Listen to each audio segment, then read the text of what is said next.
为什么只有角头2能被称为全角头系列的最经典之作？除了影片里嚣张到极致的白毛，靠着说话从不抬头，鞠躬从不低头的名场面，还有百人群架的热血名场面之外，更核心的是，这部堪称角头宇宙巅峰的作品，藏满了细思极恐的细节，而让无数人猜破头的常威背后的神秘老板，就是最大的钩子。结合最新几部角头作品来看，这个神秘人物的身份其实早已埋下线索。下面我花了万字梳理，把角头5部系列的剧情线、暗藏的伏笔全部串联起来，带大家重新看懂角头2王者再起。这部被誉为角头系列的封神之作。另外必须跟大家声明一下，之前因为打错字导致配音失误，把浪流连说成了流浪连，对此我十分抱歉。而故事一开场就是贵董与阿仁的一番激烈争吵，这场争吵的背后其实早已注定了北馆乃至整个角头江湖的命运走向。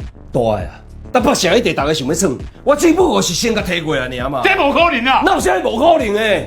只要我搁在社会啊，可能发生啊！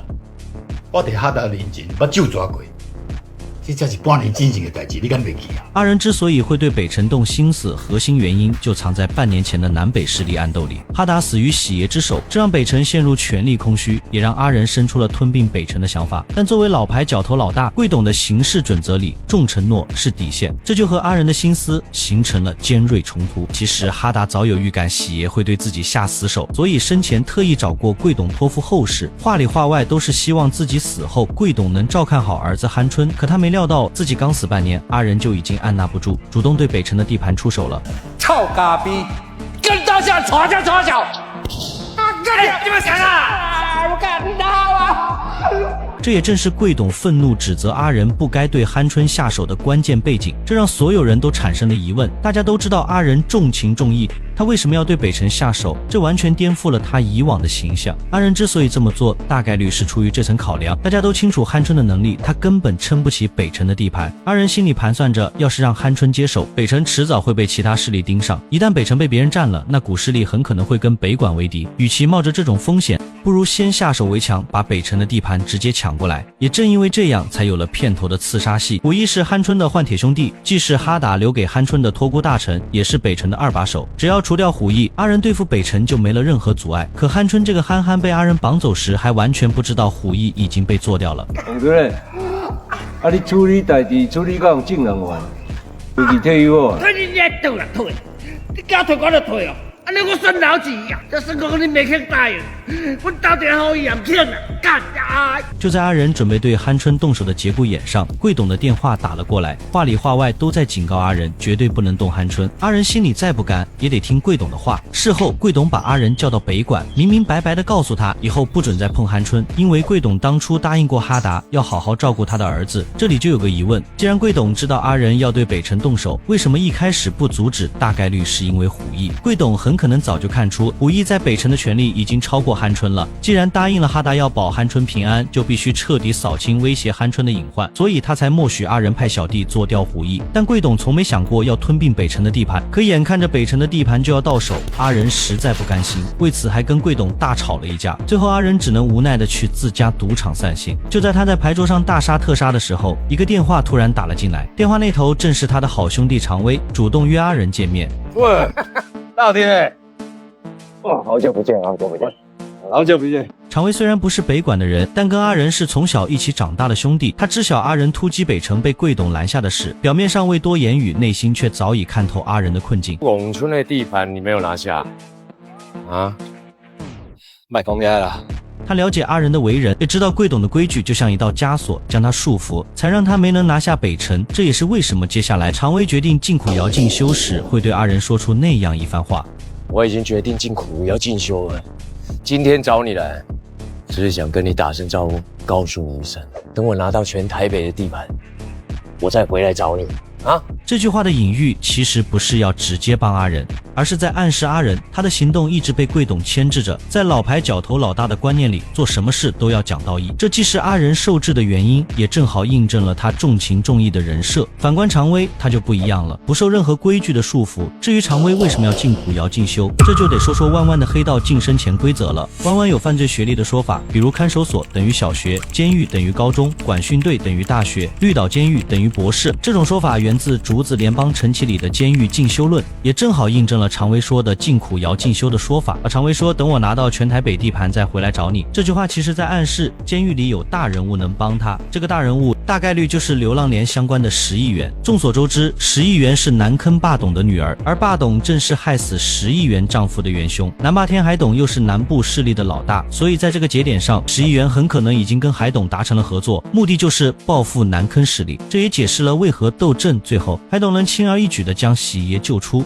有了这几层关系，便能说明常威在监狱的这几年成功搭上了这层人脉，因此他成立剑和会时，身边才会有2个人随行，一个是窦震里的阿彪，另一个是流浪连的白毛。这2个人本质上是派给常威调用的，并非他真正的手下。反观之后的几年，北管始终平静无波，阿仁也彻底放弃了北城的地盘。直到某一天，剑和会突然崛起，让弯弯的江湖再次陷入血雨腥风。这个帮派靠面粉生意发家，手下小弟甚至人手一辆小牛，而帮派的老大正是常威。他没忘记入狱前对阿仁说过的话，只不过阿仁只猜到了一半。他从未想过常威的目标是掌控全弯弯的地盘，而北城便是他的首要目标。所以常威第一时间便派阿彪和白毛前往北城。此时的白毛经历过流浪连的事件后，已彻底变成疯批模样。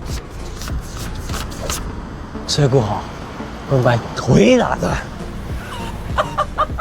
而说到这里，很多人可能会疑惑，在流浪连中，白毛亲手杀害了石议员的丈夫，身负这样的杀夫之仇，石议员为何迟迟不对白毛下手？原因其实有2点。首先，白毛为黑化前，是名牌大学的高材生，还曾协助世界哥研制出畅销的面粉，而剑和会恰好以面粉生意立足。白毛的这种特殊才能是石议员不杀他的原因之一。其次，她丈夫世界哥的死归根结底是南坑霸董造成的，北管只是间接参与，即便白毛没有黑化，世界哥最终也会被霸董铲除。这也是为何在流浪连中，石议员会对霸董说出那样一番话：爸，这敢是你安排的？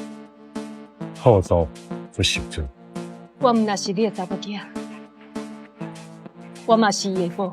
结合此前的线索，再加上黑化后的白毛足够凶狠，这便是石议员不杀他的全部原因。而白毛此次出现在北城，也意味着酣春的结局注定是灭亡。王千代，我 boss 约你那么多次，你为什么都已读不回啊？你嘛是咧讲啥小？啊，你那是咧开小房的呢？那是走投无路的人咧整的。恁爸天我去啊！我讲是走投无路的，干！白毛口中的 BOSS 正是刚出狱的常威，但此时的阿仁压根不知道常威已经出来，更没料到白毛和阿彪全是常威的人。具体原因咱们稍后再扒。从白毛的话就能看出来，常威出狱后早就多次联系过酣春，剑和会是新崛起的帮派，圈内老大都清楚他们靠啥发家，懂行的老粉更明白。白毛在流浪连里就是研究面粉的高材生，这才是他的核心技能。至于白毛为什么成了疯批，跟袁泉在流浪连里当年霸董带阿伦闯世界哥的地下工厂，为了逼问世界哥下落，直接弄断了白毛3根手指。本身就记仇的白毛反叛早就是必然。其实从世界哥甩他一巴掌时，他眼里的杀机就藏不住了。但他为什么直到最后才暴露疯批本性？结合前后细节推测，核心原因有2点：一是世界哥只是侮辱他，没下实质性狠手；二是让霸董动手，刚好能给石议员不杀他找个理由，因为他俩都有共同仇人。世界哥死在霸董手里，白毛的手指也被霸董弄断，哪怕白毛和世界哥有过节，直接仇人也是霸董。再加上白毛是顶尖的面粉大师，有利用价值，10亿元才留了他一命。这也就能解释为什么常威的面粉生意能这么火，剑和会能崛起，光有制毒的白毛不够，还得有会卖货的狠人。这就不得不提阿彪，看过斗阵的都知道，阿彪心狠手辣，在南北势力的面粉生意里混得风生水起。这里有个关键细节，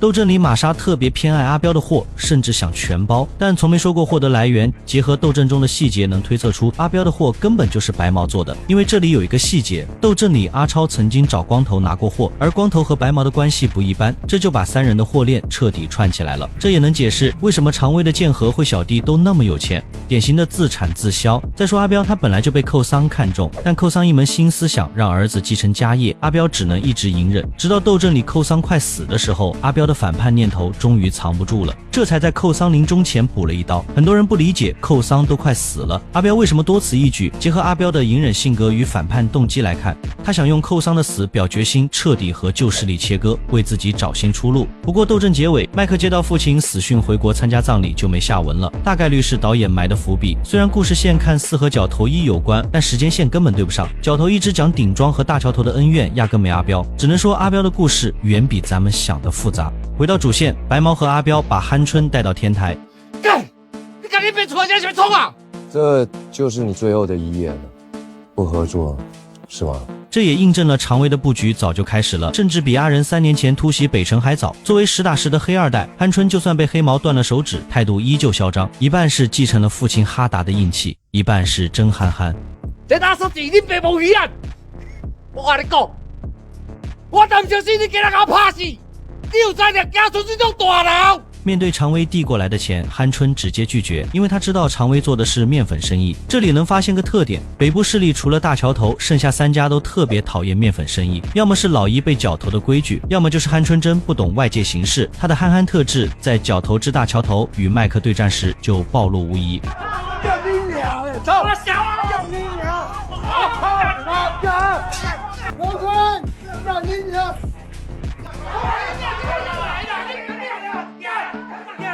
这边正打着群架，他甚至全程还没扔掉他手里的麦克风，全程像个搞笑担当。差飞啊！人哋玩给你改成卖赌啊！我都认丢啊！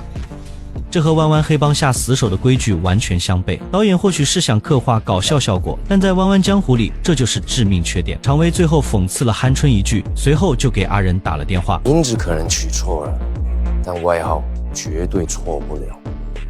翁春，兄弟啊，是我啦，我回来了。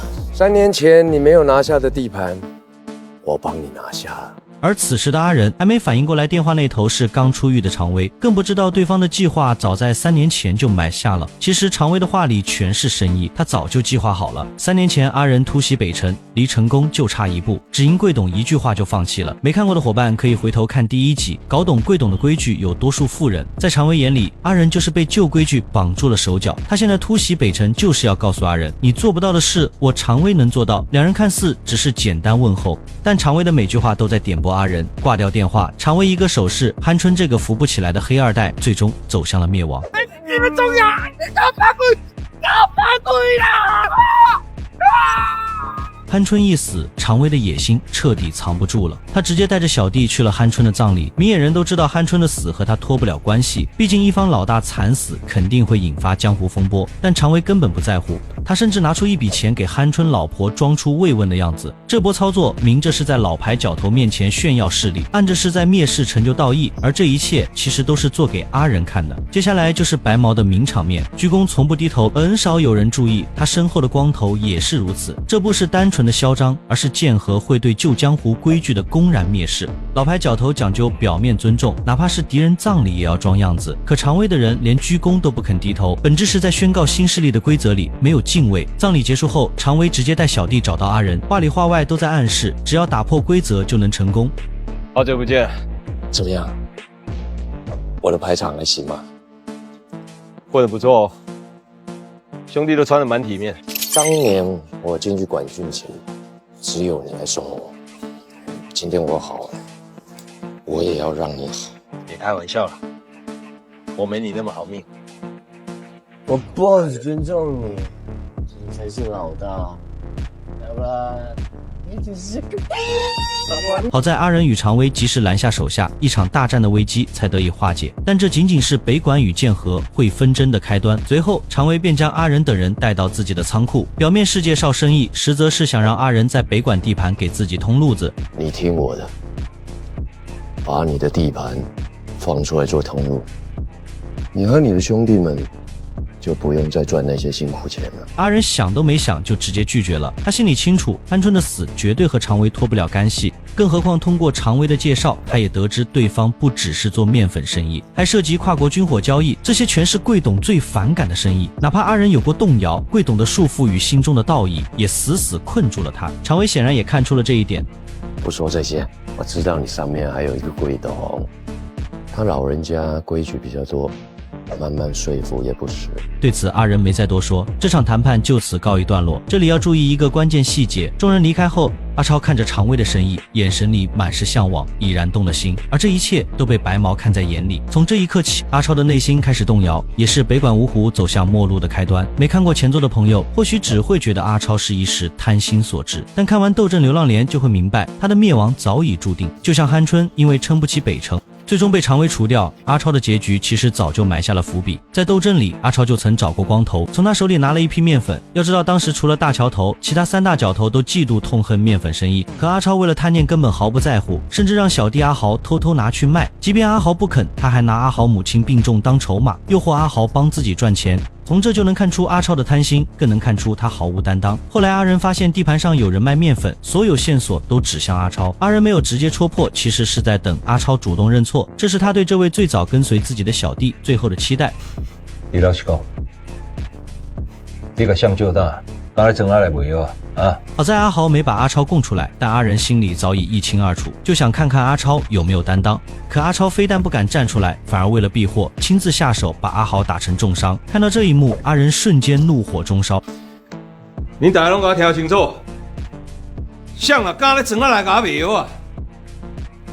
我恁别处理啊！这一点足以说明，即便阿超是最早追随阿仁的人，此刻在阿仁心里也早已不再重要。这或许也是后来阿仁重用阿庆的关键原因。在流浪连里，阿仁特意让阿庆调查北管面粉案，就足以窥见一二。而阿超的灭亡伏笔还不止这一处。白毛来到北城后，当众撒钱的举动，进一步放大了他的贪心。这不好，会把腿打断。这或许是导演的刻意安排。阿超收下白毛的钱时，心里就彻底动摇了。也正是这一刻，他与白毛之间的因果已然种下。果不其然，在极度贪心的驱使下，阿超主动找到白毛，希望对方能带自己见常威。他大概觉得常威和自己老大阿仁是好兄弟，肯定不会对自己怎么样。可他完全想错了。从他主动接触白毛的那一刻起，就注定了灭亡的结局。看到白毛开的豪车，再走进常威的根据地，阿超彻底震惊了。这里的一切和他印象中的黑帮完全不同。所有人都打着领带，像白领一样做着现代化的生意往来。谁能想到常威的生意竟然做得如此正规？这一下更是让他的贪心翻了1倍。可当白毛把他带到常威面前时，却给了一直苦于找不到理由对北管下手的常威送上了机会。阿哥，我这个北管阿仁出来了，叫我阿超就 OK 了。来干嘛的？来买药啊！我问你，你觉得卖药低级吗？你那样你讲了，就赚钱啊。可你们仁哥说你们的角头非常高尚，不缺钱。阿超根本不知道常威的意图是想通过敲打他，告诉阿仁他的小弟都敢打破规则，你这个老大反倒不如小弟。再加上白毛当众暴揍阿超一顿，更像是常威在向阿仁证明思想被规则束缚，到最后只会落得被打的下场。这一点和酣春很像，但酣春不是被规则束缚，而是真的没能力。反观阿仁明明有能力，却被规则捆住了手脚，到头来和酣春没什么两样。把阿超打个半死之后，常威又把他带到了钓虾馆，随后就有了疯批白毛被钓虾馆老板娘对的名场面。老板，没事啊，放黑啊！没事！收到消息的阿仁立刻带着北管的兄弟赶了过来。这场谈判也意味着新旧势力的关系彻底破裂。此时的常威正悠然自得地唱着歌，显然这一切都在他的计划之中。阿仁到来后，二人先是对唱了一番，这一刻看似情谊尚存，可接下来的对话却让两人的距离越来越远。你不跟我搞生意是吧？结果你的小弟阿超，是叫阿超，我没记错吧？他竟然背对着你来跟我买药，所以我帮你教训了他。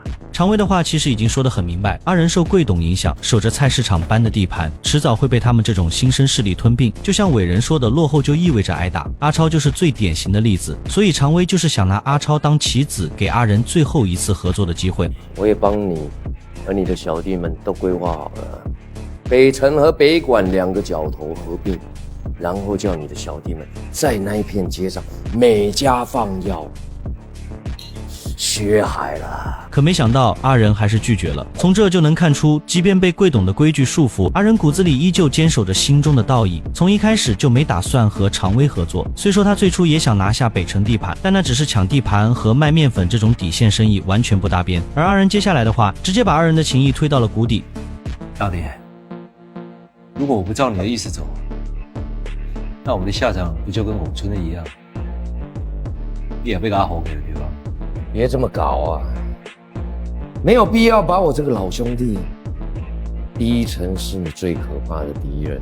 常威说出这句话时，就意味着两人的观念已经彻底分歧。随后，常威拿出当年阿仁送给他的牌九，这一刻，开战已成必然。你送给我这张 Lucky Seven， 我想你现在更需要运气了。从常威的话里就能听出，他早已胜券在握。紧接着，常威接到一个电话便起身离开。阿仁似乎察觉到了话里的深意，联想到3年前常威说过的话，当即开口质问：当初你在规划你的版图的时候，有没有把今天这一局加进去？常威没有任何回答，但他的沉默已经说明了一切。3年前他就已经布好了吞并北城的局，这让阿仁心里满是失落。或许在所谓的江湖里，利益从一开始就藏在情谊的布局之中。就在阿仁准备离开时，一场大战已然箭在弦上。杨哥，一个几多？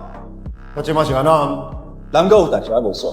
干你娘老鸡掰，不是在瞧啥小啦？我赶到来啊！随着阿彪的一个手势，剑和会与北管的大战就此爆发，双方人数旗鼓相当，但北管明显占据优势，这就不得不提胖达，他在角头宇宙里台词寥寥，却是北管五虎的战力天花板，北部势力无人能与之单挑，这一点从大桥头冲突、流浪连事件的暴击输出便能直接印证。由于体型优势，胖达面对3、4个人根本不在话下，每次出击皆是暴击。讲到这里，有人可能会说，麦克的实力也很强，但从综合几次冲突来看，麦克或许根本不是胖达的对手。虽然几次冲突中麦克仅受轻伤，核心原因还是两人的身份天差地别。麦克作为大桥头太子，背后有身份豁免权。黑帮从不会轻易动掌权者后代，这是地盘博弈的潜规则。而胖达虽是北管五虎之一，本质只是冲锋陷阵的武力工具人，一个是半文半武的掌权者后代，一个是纯靠武力输出的执行者。这种身份差异早已注定了武力上的差距。相对比于阿庆、胖达的战力明显更胜一筹。但如果是阿庆的好兄弟阿猛，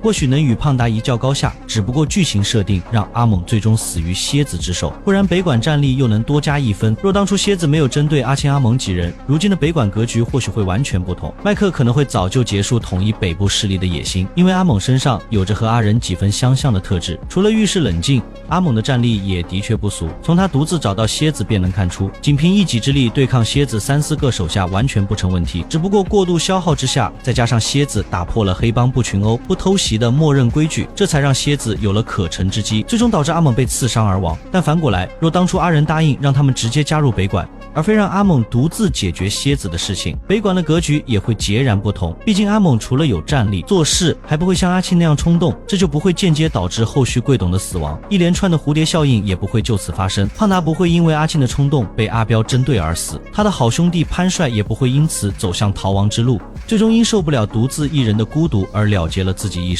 而这一切终究没能发生，核心原因还是老牌角头的规矩所致。在老牌角头的逻辑里，让阿猛独自解决与蝎子的恩怨，不是单纯的为难，而是规矩本就如此，只有通过考验获得认可，才能给他足够的发挥空间。其实这原本就是走个过场，早在阿猛打劫酣春赌场时，阿仁就已经起了爱财之心。快！各位大啊，小配合者。快者马王进来，马王进来。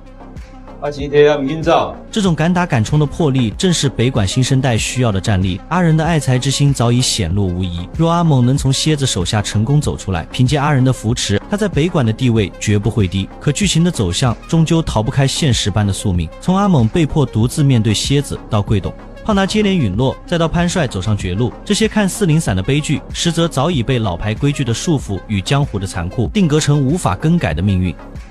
我老歹势啦。我较含慢讲话啊，我的意思是讲，若要对，就要对一个真正的老大。若本事，个人的代志先去瞧清楚，瞧了哪会好势，后面的代志咱再过来瞧。回到主线战场，这一战北管本应稳操胜券，但在绝对火力差距面前，老牌角头的战力终究显得力不从心。或许是导演刻意为之，也可能是阿仁没料到会与常威提前开战。他们并未准备充足火力，这也给了白毛可乘之机。他从电视机后面拿出一把喷子，疯批属性彻底爆发，准备直接向阿仁开枪。好在阿超及时挡下，自己却因此丧命。他终究为贪心付出了代价。最终这场大战以北管败北告终，而这仅仅是剑和会与北管再次大战的导火索。当阿仁等人退回到北管之后，阿仁先是安顿好北管的兄弟，然后便给贵董打去了电话。毕竟出了这么大的事情，他不可能不向贵董汇报。大今嘛不是我无用讲，你唔着看对方要好我甲讲。大你较早甲我讲，我拢知影，我也拢有听你。啊，若无我，你的个性你上解清楚。即嘛重点是我的少年替我动政治，啊，即嘛人亡心啊。啊，若无我惊你无材料，甲你讲这通电话，安尼你有了解无？从阿仁的话里能看出，贵董想将此事压下，这让被规矩束缚手脚的阿仁极为不满，却终究压下了火气。其实从这里就能看出，阿仁输的不是贵董定下的规矩，而是他自己内心的隐忍与权衡。而此时，阿庆的冲动开始显现。对，当然要靠你是吧？当然要靠你啊，是吧？要我这么死死。从阿庆的表情能看出，他心里已然埋下不满的种子，这颗种子终将在贵董心脏病突发时彻底发芽。看到这里，有人会觉得阿仁不如阿庆敢拼，但实则并不是这样，因为阿庆做事是不计后果的，相对比阿仁在某些层面上要比阿庆稳重得多，他做事完全有自己的计划。就比如窦震突袭南部追杀喜爷的那一幕，他都是事先来到南部拿到军火后才行动，但阿庆却不是这样。这一点通过稍后的自作主张便能窥见一二。他带着潘帅、宗保、胖达准备袭杀白毛，以此来给阿超报仇，可他从未想过袭杀白毛的代价。作为剑和会首席面粉大师，这样做无异于彻底加剧剑和会与北管的矛盾。在给阿超祭拜完之后，他们四人通过踩点终于抓住了白毛之身前往夜总会的空档，就等着白毛出来一击必杀。然而此时的白毛还全然不知危险降临，在吸食大量面粉之后，他的疯批属性显得更加极致。有人会问白毛的战力如何，但从综合表现来看，他的战力远不及北管五虎，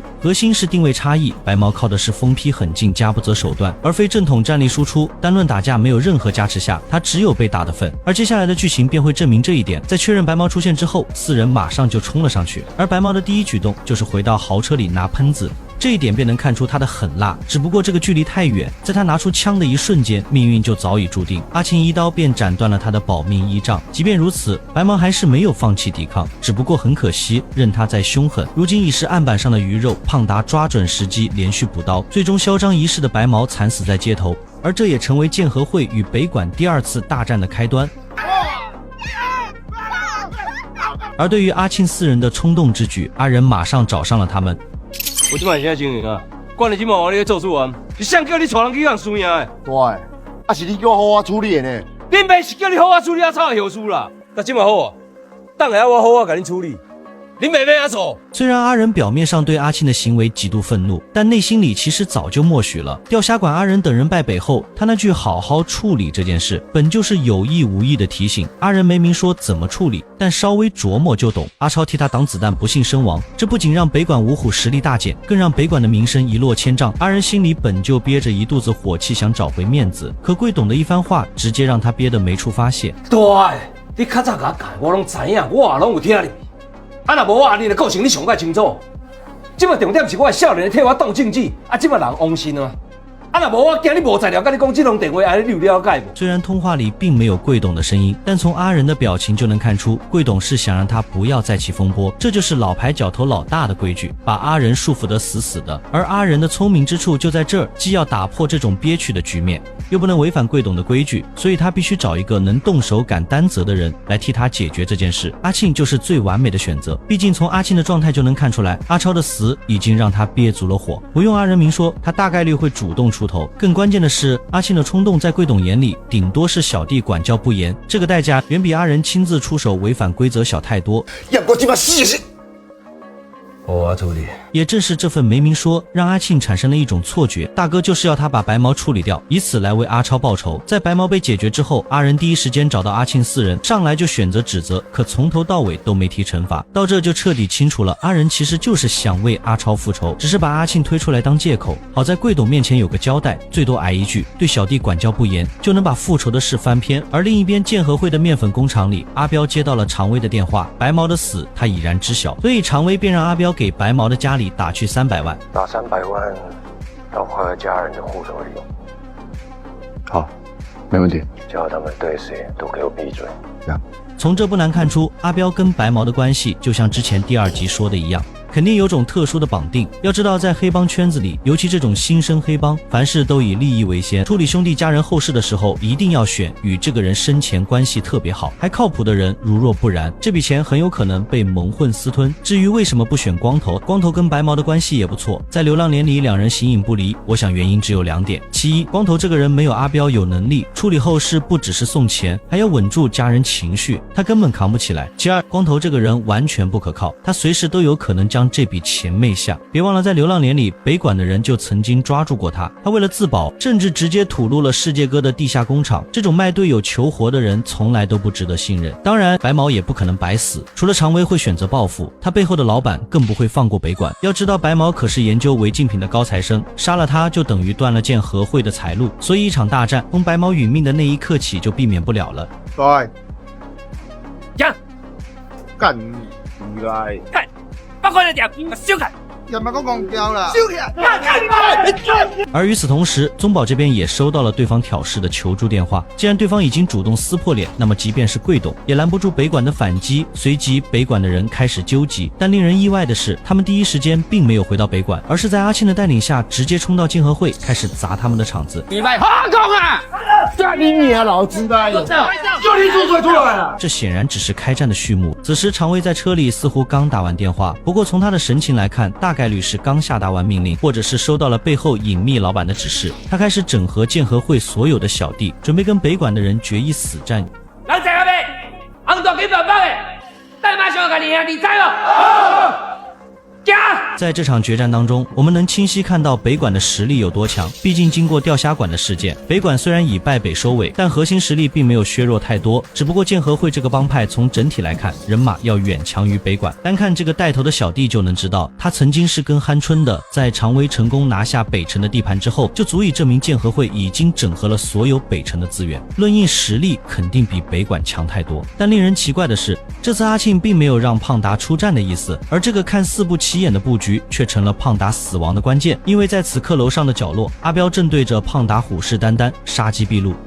boss， 我处理一下事情。从阿彪的台词里再次能印证我们最开始的判断，阿彪与白毛的关系绝对不一般。要知道当初给白毛补刀送他上路的正是胖达，所以阿彪这次针对胖达就是为白毛复仇，理所应当。随着一声令下，双方的人马瞬间大战在一起，这也是目前国产黑帮电影题材中最热血的一幕。百人群架的震撼场面让人看得热血沸腾。相较于大桥头跟流浪连的对决，这种规模和张力完全没有被逾越。虽然第2次大战当中胖达没有参与，但北管的实力依然不容小觑。双方鏖战了良久，最终才被闻讯赶来的警察局带走。而警官的一句话再次证明了贵董的本质，他虽然实力雄厚，但却没有扩张的野心，只想守着老规矩，安稳度日。你们不会烦，我抓你们就抓到烦了。因为你要查清楚，这边你烦恼，我会。贵党平常是啥那干的，遇到代志。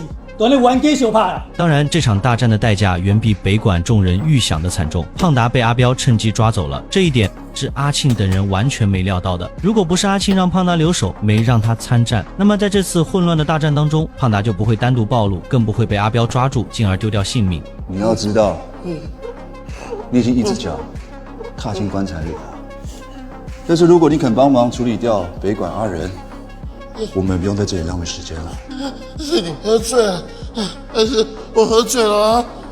有种把我放下来，我们单挑啊！操你妈的！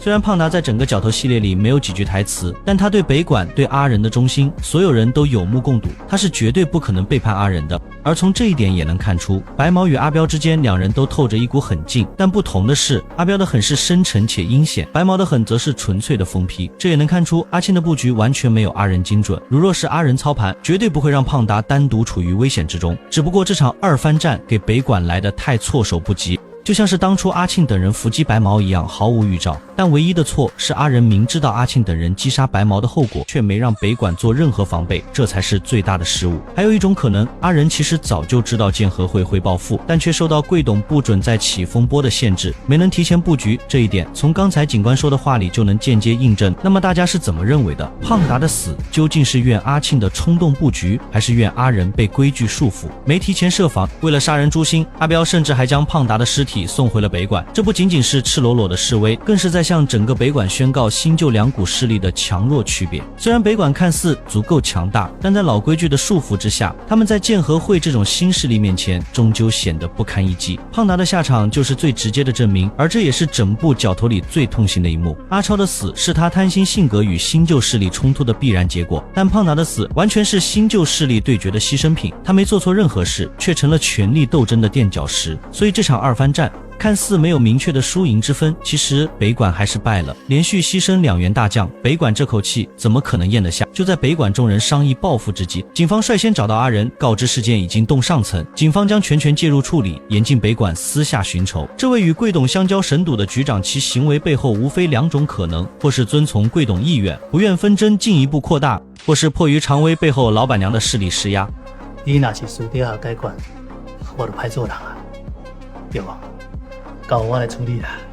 干你娘鸡巴！我好几百上个讲你来。阿仁即便怒火中烧，也只能强行隐忍。此时的阿仁早已心乱如麻，连续2员虎将与命剑合会，自己却被贵董与上层双重施压，连复仇都无从谈起。这份重压让他几近窒息。偏偏此时阿庆再度火上浇油，字字诛心的要求他给兄弟们一个交代。这2个是你的少年呢，我家己斗阵的呢，我今摆若无甲好起来，我是要对因交代啦。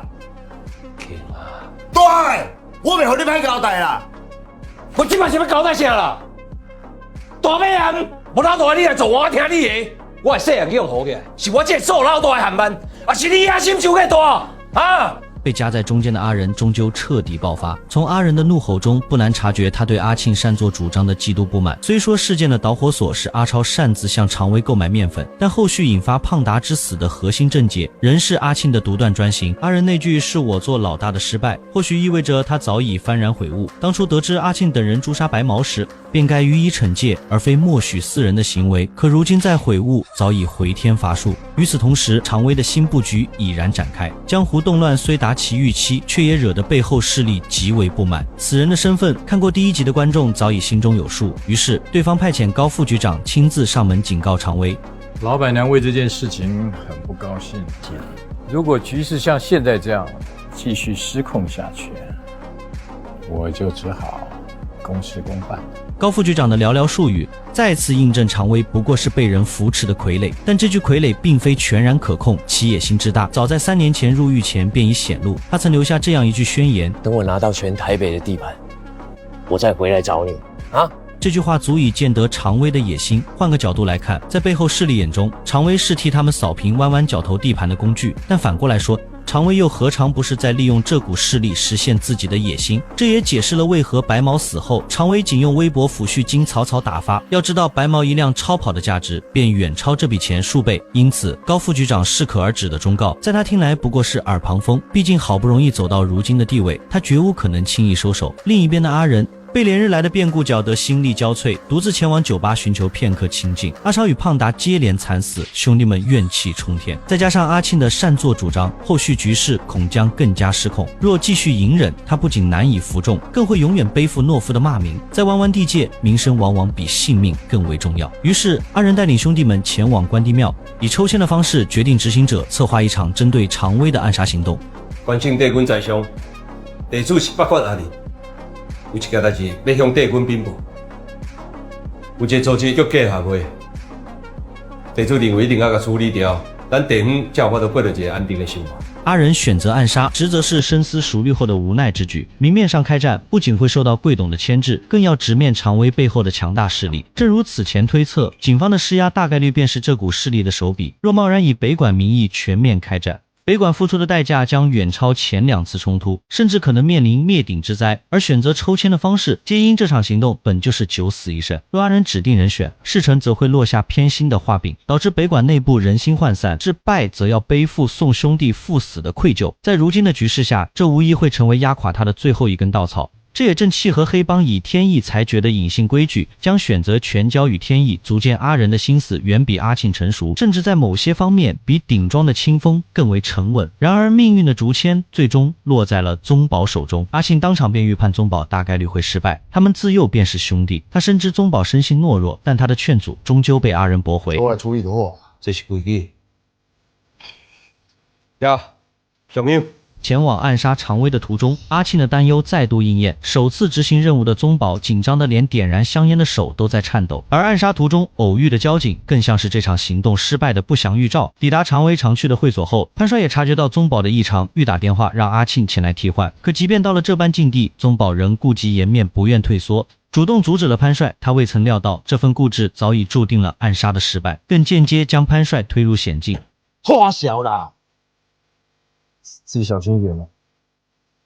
我会讲，不管咱怎么讲，爱你，赶快走。看着宗保走进会所后迟迟没有动静，潘帅察觉不对，连忙下车查看，并拨通了阿仁的电话。可就在此时，常威突然现身，潘帅反应过来的第一时间便掏枪预射杀常威，却未料阿彪早已设下埋伏，打了他一个措手不及。惊慌之下，潘帅接连开枪反击，一路向汽车方向后退，最终在阿彪的火力压制下驾车仓皇逃离现场。从这场伏击不难看出，阿仁的所有计划早已被常威洞悉，毕竟二人曾是过命兄弟，而常威对阿仁的脾气秉性了如指掌，更何况接连的冲突让阿仁的兄弟接连殒命。即便阿仁一向遵从贵董的意愿，胖达的死也早已点燃他的怒火，报复不过是时间问题。经此一事，北管五虎陷入前所未有的窘境。潘帅虽未成功刺杀常威，却因开枪射杀两人身负命案，遭到黑白两道通缉。为保其安全，阿仁只能让阿庆护送潘帅连夜跑路。庆克，我要多久才能回来？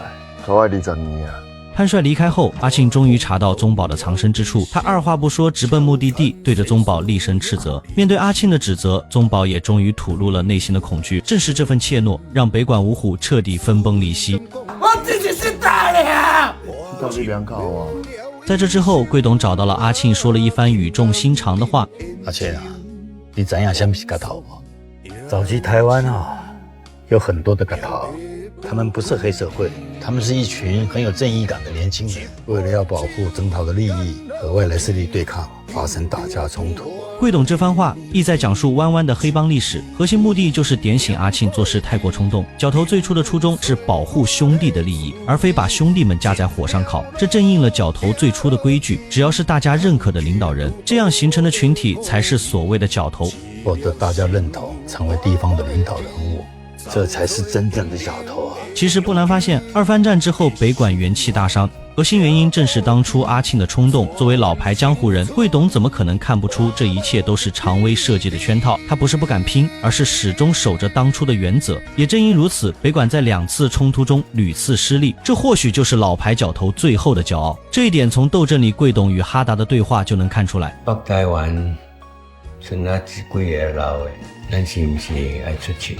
这份骄傲的代价实在太大了。哈达被喜爷刺杀的那一刻，就注定他们坚守的规矩在新生代势力面前注定要被淘汰。可阿庆显然没听进去这些话，兄弟的惨死与逃亡让他心里只剩下复仇。他从没反思过，正是自己的冲动间接导致北管损失惨重，不仅害死了胖达，连年龄最小的潘帅都背负罪名亡命天涯。而最窝囊的当属宗保，他不仅临阵脱逃，没敢执行暗杀常威的任务，还像丧家之犬一样躲了起来，连大哥阿仁的面都不敢见。如今昔日阿仁身边的五虎只剩下阿庆一人，要是事态继续恶化，北管的基业恐怕就要不复存在。于是贵董找到阿仁，想亲自出面解决这件事。万般皆是命啊，半点不由人。我会出面瞧这代志啊。来啊，你打电话干舅舅的。我请你吃饭啊。这次出面，贵董不仅请来各路江湖前辈，还邀请了关系极好的警局局长，想在谈判桌上化解阿仁与常威的矛盾。从这场面能看出，贵董的背景势力其实很强，只是他的原则一直束缚着他，也绑住了他自己。同时也能看出，北部的角头里如今就只剩永桑和贵董了。顺着这个时间线梳理，2015年上映的角头1其实是角头2的后续剧情，毕竟角头1里永桑已经被手下红毛干掉，而且角头1的时间线里完全没有北管的人出现，这刚好证明经过这波冲突，北管已经彻底没落了。回到故事线，常威收到贵董的邀请，显然早就摸清了贵董的目的，但野心极大的他怎么可能善罢甘休？你老啊，时代无共啊，就别管那么多事儿。大伟，你就把你养的老虎放出来咬我，你一直这么压着它也不是办法。阿仁不是虎，也不是张天师啊。常威口中的虎爷是江湖里对杀伐果断之人的尊称，他说这话就是在暗指阿仁不够狠，甚至嘲讽阿仁是旧时代的义字牌坊，软弱无能，根本配不上和他这种新生代黑帮抗衡。在他看来，弱肉强食才是现代黑帮的生存法则。至于张天师，大家都清楚是民间信仰里驱邪正轨的代表。常威那句你也不是张天师，则是彻底把贵董当成了纸老虎，嘲讽他那套以和为贵的老规矩，还有老套的威信牌坊，在新时代的权力格局里早就过时了。这场会谈显然全在常威的意料之中，他就是要把这些老牌角头老大的面子按在地上摩擦，这就是所谓的长江后浪推前浪，新旧时代的更迭。从来都这么残酷。面对常威的羞辱，贵董全程没发脾气，或许他是真的老了，没了年轻时的冲劲，如今只想守着自己的原则，安享晚年，保住北管的基业就好。可他万万没想到，自己的想法从一开始就错了。常威虽是新时代的佼佼者，但北管内部的年轻一代根本不听他的。阿庆在听完贵董语重心长的劝说后，不仅没被说通，反而起了逆反之心。讲的，你讲的我拢了解，我嘛拢真清楚。也毋过即摆人伊逐个头壳顶啊！我知影，你即马有真侪武案，毋过即马全部给他吞了。我。就在这时，贵董突然呼吸急促，连番的事件早已让他身体每况愈下，再加上阿庆的刺激，心脏病瞬间发作。阿庆慌忙找特效药，可当他看到办公桌上阿仁与贵董的合照时，心猛地顿了一下。此刻，一种不好的念头涌上心头，他心里的那道坎显然还是没过去。就在他犹豫的片刻，贵董最终还是因心脏病发倒下了，而阿仁恰好就在这时走进来，看到眼前的一幕，他似乎瞬间明白了一切。是怪老大的，怪老大的！这一刻，阿仁心里彻底对阿庆失望，甚至参加完贵董的葬礼都没让阿庆送自己回家。难道这就是阿庆想要的结果吗？从这一点能看出，他当初的犹豫或许只是觉得受了欺负就要还回去，脑子里只有复仇与反击，完全没把贵董的话听进去。其实贵董的思想虽显老旧，但核心逻辑并没有错，不扩张地盘，只为保证庄内利益，维护兄弟们的安全。阿庆的想法也没错，挨打了就要回击，这是正常人的思维，想不被欺负就要用实力证明自己。可错就错在贵董太保守，阿庆太冲动不计后果，而阿仁则被道义牢牢捆绑。接连的打击之后，潘帅的遗书更是让阿庆悲痛欲绝。曾经的北管五虎，如今就像过眼云烟般消散。我真的很想家，只是20年太久，真的太久，没有你孤单。对，金哥，我先走了。最终，潘帅没能扛住思念的折磨，无法释怀，选择了结束自己的生命。连番的遭遇，终于让阿仁下定决心反击。也许是脱离了贵董的束缚，他终于可以放开手脚，于是直接给常威打去了电话。大弟，我话你啊，这是我最后一摆叫你请到的，这通电话是先甲你托头去，今晚我甲你出招，就你甲我的。挂掉电话，常威显得格外沉默。或许他也没想到，曾经的好兄弟会走到今天这一步。这一次，他想做个了断。阿仁显然知道，这次面对常威是九死一生，于是让柱子把阿庆叫回来。在他心里，或许还是认可阿庆的。若自己遭遇不测，很可能会让阿庆接手领导北管。之后，他回到家里，也再次印证了这个想法。姐姐，车一定要好好打，大汉以后，才当好好拍拼水啊。都袂像爸爸这么呢，爱用命去讲事呀。与此同时，被召回北管的阿庆一进门就知道要出事，赶紧给阿仁打去电话。可此时的阿仁正在和常威叙旧，还再次问出了那个问题：3年前你要用来管的时阵，敢有甲给你记个数？阿仁啊，你知道我现在最羡慕的是谁吗？是你呀！不用怀疑毛血，就有那一帮好兄弟在背后支持我。我呢，看看我大把钱，身边没有一个我可以信任的。